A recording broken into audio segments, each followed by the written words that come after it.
इसके बाद हमने शुरू करना है dealing with uncertainty. Uncertainty basically एक कंडीशन है डिसीजन मेकिंग कंडीशंस। अगर आप पढ़ें ना तो वहाँ पे आपको 3 कंडीशंस मिलेंगी। Number 1 certainty, number 2 risk, number 3 पे अनसर्टेनिटी।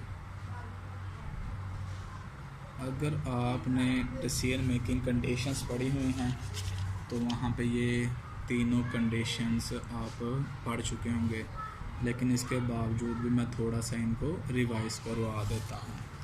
सर्टेनिटी, जब आप कह लें कि कंडीशन को हम तब सर्टन कंडीशन का नाम देते हैं जब आप आउटकम्स के बारे में 100% श्योर होते हैं, आपको 100% यकीन है कि ऐसा ही होगा। That condition is a certain condition. मसलन आपके पास आ जाता है 1 लाख रुपया, आप बैंक में ना सेविंग अकाउंट ओपन करवा लेते हैं। सेविंग अकाउंट जब आप ओपन करवाते हैं तो बैंक आपके साथ तय करता है जी मैं आपको 7% प्रॉफिट दूंगा आपके डिपॉजिट्स पे। आपको श्योर है कि 1 लाख रुपया मैंने आज जमा करवाया है, 7,000 रुपये मुझे नफ़ा मिलना है साल के एंड पे, तो मेरी टोटल जो अमाउंट है ना साल के एंड पे कितनी हो जाएगी? 1,07,000। 100% श्योर है। That is certainty. ये कंडीशन सर्टन कंडीशन कहलाती है। यहाँ आपने क्या किया है? बॉन्ड्स परचेज़ किए हैं। जब आपने बॉन्ड ख़रीदे थे ना, गवर्नमेंट ऑफ पाकिस्तान ने आपके साथ तय किया था कि हम आपको 5% इंटरेस्ट देंगे। अब एक बॉन्ड का पार वैल्यू 100 है, 5% है ना, इसका 5% लें तो आपको कितना नफ़ा मिलेगा? 5 रुपये। तो इसका मतलब ये हुआ कि आपको साल के एंड पे 5 रुपये नफ़ा मिल जाना। मैं नफ़े की यहाँ पे बात कर रहा हूँ, वैल्यू की बात नहीं कर रहा। तो इसका मतलब 5 रुपये आपको मिलना ही मिलना है। आप श्योर हैं कि ये मिलेगा। That is a certain condition. जहाँ पे आउटकम 100% श्योर होगा, इशारिया 0.005% भी चेंज आने की पॉसिबिलिटी ना हो, तो कंडीशन सर्टन कंडीशन कहलाती है। रिस्क कर सकता है वेरी, जो आपका आउटकम है ना उसके वेरी करने के चांसेस मौजूद हैं। और रिस्क बेसिकली चांसेस का ही नाम है कि आपका जो एक्चुअल है ना आपके स्टैंडर्ड से वेरी करेगा। आपने मेहनत की, बड़ी मेहनत की, बल्कि इंतहाई मेहनत की, और एस्टिमेट किया कि मैंने इन्वेस्टमेंट में ना 80 नंबर लेने हैं। अब क्या ईमानदारी के साथ अपने साहब का तजर्बे को जो 15 साल का है नंबरों का मद्देनज़र रख के बोलें आपका 80 के 80 आ जाएंगे? नहीं, हो सकता है आपके 90 आ जाएं, हो सकता है आपके 81 आ जाएं, हो सकता है आपके 78 आ जाएं, हो सकता है आपके 50 आ जाएं। तो इसका मतलब ये हुआ कि 80 करने से 80 के वेरी करने से चांसेस मौजूद हैं। क्योंकि आप पहले भी पढ़ते थे ना तो आप सोचते थे 100/100 आएगा, लेकिन नहीं आता था, कम आ जाते थे। आप सोचते थे 80 आएंगे, नहीं आते थे, या ज़्यादा आ जाते या कम आ जाते थे। बाज़ का तो आप एस्टिमेट करते थे 40 आएंगे, लेकिन खुदा का करना ये होता था 80 आ जाते थे। तो मतलब वेरिएशन के चांसेस मौजूद हैं, वेरी कर सकता है आपका जो एक्सपेक्टेड है एक्चुअल के साथ। That is risk. मतलब सादा लफ्ज़ों में कह लें कि जहाँ पे आउटकम के वेरी करने के चांसेस जो है ना वो एग्जिस्ट कर रहे हैं, इस कंडीशन को हम नाम देते हैं रिस्क का, या रिस्क की कंडीशन कह लें अनसर्टेनिटी। जब हमें पता ही ना हो कि क्या हो सकता है, अनसर्टन कंडीशन कहलाएगी।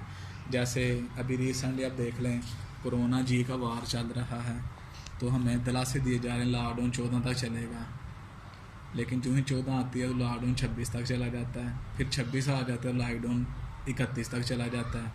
हम उम्मीद लगा के बैठे होते हैं 31, तो बात जो है ना 10 मई तक चली जाती है।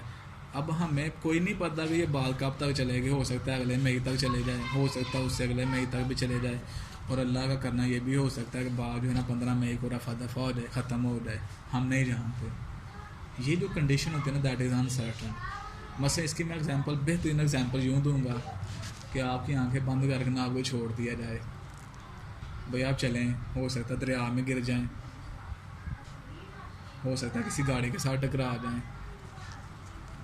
हो सकता है आप फ्लाईओवर पे नीचे गिर जाएं, कोई पता नहीं, आप आगे चलेंगे 2 कदम उठाएंगे तो क्या होगा, क्या माजरा होगा। या एक और एग्जांपल ले लें, आपको अंधेरे कमरे में छोड़ दिया जाए, आंखें चाहे खुली हों, हर तरफ अंधेरा ही अंधेरा हो, कमरे में छोड़ के ना आंखें खोल दी जाएँ, आपकी पट्टी उतार दी जाए, आप दौड़ पड़े एक साइड पे। ये भी हो सकता है कि आप बाहर रोशनी में चले जाएं, ये भी हो सकता है कि आगे खाई हो उसमें गिर जाएं, ये भी हो सकता है कि सीधे दीवार से जाकर टकरा जाएं। कुछ नहीं हो सकता क्योंकि आगे आपको नज़र ही कुछ नहीं आ रहा, हो सकता है आप सीधे बाहर ही निकल जाएं। तो चूँकि आगे आपको पता ही ना क्या नतीजा निकल सकता है, दैट इज़ अनसर्टन। तो कंडीशन को तब हम अनसर्टन कंडीशन का नाम देते हैं जब हमें पता ही नहीं है कि इसका आउटकम क्या होगा। तो हमने यहाँ पे यही सीखना बेसिकली कि अनसर्टेनिटी को हमने इन्वेस्टेड होने की हैसियत से किस तरह से डील करना है। जब हमने डिसीजन मेकिंग करनी है ना अनसर्टन कंडीशन में, तो वहाँ पे डिसीजन मेकिंग करने के लिए हम क्या करते हैं, प्रोबेबिलिटी का इस्तेमाल करते हैं। प्रोबेबिलिटी को इस्तेमाल करेंगे। प्रोबेबिलिटी सादा लफ्ज़ों में कह लें कि is a measurement of occurrence और non occurrence of an event, an outcome कह लें, क्योंकि यहाँ पे हम टर्म इस्तेमाल कर रहे हैं आउटकम। तो आउटकम के होने और ना होने के जो इम्कानात हैं, उनकी जो मेजरमेंट है, उसको हम नाम देते हैं प्रोबेबिलिटी का, उसको नाम दिया जाएगा प्रोबेबिलिटी का। मसलन सादा लफ्ज़ों में मैं आपको एक एग्जांपल समझाने की कोशिश करता हूँ। वैसे भी आपने पढ़ा ही हुआ है बीकॉम में प्रोबेबिलिटी, जिन लोगों ने आईसीएस वगैरह किया हुआ है उन्होंने पढ़ी होगी स्टैटिस्टिक्स में प्रोबेबिलिटी। मसलन मैं एक ना सिक्का उछालता हूँ, जब मैं सिक्का उछालूँगा ना 2 ही चीज़ें हो सकती हैं, या तो हेड आएगा या फिर क्या आएगा, टेल आएगा। अब ये जो चीज़ है ना, ये इसके पॉसिबल इवेंट हैं। इन पॉसिबल इवेंट के मजमूए को ना हम स्टैटिस्टिक्स में मेरा ख्याल है नाम देते हैं सैम्पल स्पेस का। तो सैम्पल स्पेस में देखें पॉसिबल आउटकम्स कितने हैं, 2। अब हेड एक पर्टिकुलर इवेंट है, इसके कितनी दफ़ा आने के इम्कानात हैं, 1 दफ़ा।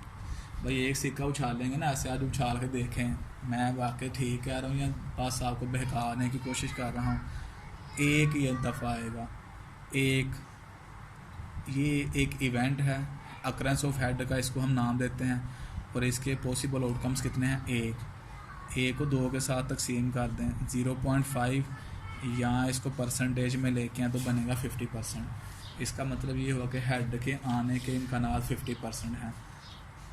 टोटल चांसेस 100 है ना किसी इवेंट के होने या ना होने के, 100 में से हेड की अक्रेंस के चांसेस को माइनस कर दें तो बाकी भी 50% बचेंगे। ये 50% क्या है, ना आने के। ये 50% आने के है ना कि हेड आ सकता है, 50% चांसेस हैं, और हेड के ना आने के कितने परसेंट चांसेस हैं, 50%। इस तरह टेल की आप एग्जांपल ले लें, टेल एक सिक्का उछालेंगे 1 ही दफ़ा आएगी, टोटल कितने चांसेस हैं, 2। 1 को 2 के साथ तकसीम करें 0.5, या इसको भी परसेंटेज में लेके हैं तो 50%। टेल के आने के चांसेस भी 50% हैं, और किसी इवेंट के होने के टोटल चांसेस कितने हैं, 100%, ना होने के भी 100%।